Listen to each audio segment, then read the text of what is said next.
Guys, welcome to my another video. কালকে Rajasthan Royals and Delhi ক্যাপিটালসের যা চরম উত্তেজনাপূর্ণ ম্যাচ হয়েছে, সকলেই মনে হয় উপভোগ করেছেন।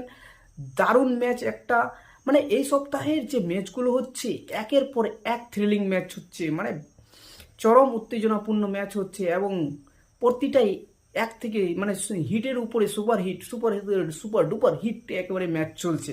তো গাইজ, কালকে আমরা দীর্ঘ 4 বছর পর সুপার ওভার দেখতে পারলাম। খুব কালকে উত্তেজনাপূর্ণ ম্যাচ হয়েছে।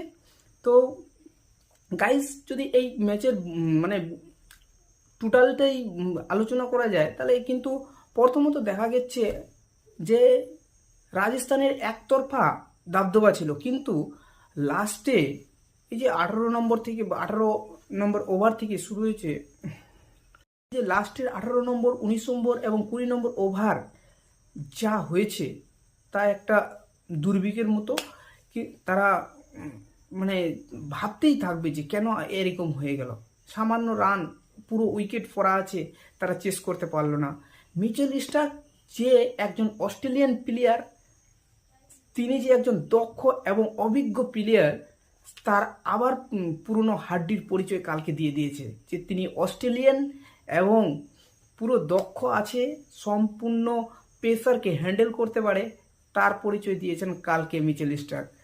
ভাবা যায় 18 নম্বর এবং 19 নম্বর 20 নম্বর ওভার এত সুন্দর করেছে যে আরআরআরকে বাধ্য করেছে ম্যাচটি ড্র করার জন্য।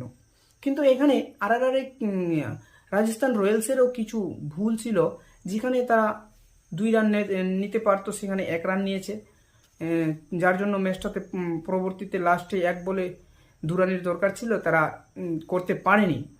আর মিচেল স্টার্ক সেই বুদ্ধিমত্তার সাথে সেই বল করেছে যে যেখানে 1 রান ছাড়া 2 রান হওয়ার কোনো সম্ভাবনাই ছিল না। লাস্টে যখন সুপার ওভারে গড়ায়, মিচেল স্টার্ক পুনরায় বল করতে আসে এবং 11 রানের মধ্যে 2টা রান আউট করায় খেলাটা সেখানেই সমাপ্ত হয়। আর রাজস্থান রয়্যালসের দিল্লি ক্যাপিটালস 4 বলে সেই রান তুলে নেয় এবং ম্যাচটিকে সমাপ্ত করে। কিন্তু সম্পূর্ণ ম্যাচের ক্রেডিট যায় মিচেল স্টার্কের উপর। খুব দারুণ ম্যাচ মানে বোলিং করেছে তিনি, কালকের ম্যাচের সুপার হিরো। এক কথায় মিচেল স্টার্ককে স্যালুট, দারুণ একটা ম্যাচ উপহার দেওয়ার জন্য। তো গাইস, কেমন লাগলো ভিডিওটা? আপনারা অবশ্যই লাইক করবেন, সাবস্ক্রাইব করবেন এবং শেয়ার করবেন। ধন্যবাদ। আবার পরের ভিডিওতে দেখা হচ্ছে।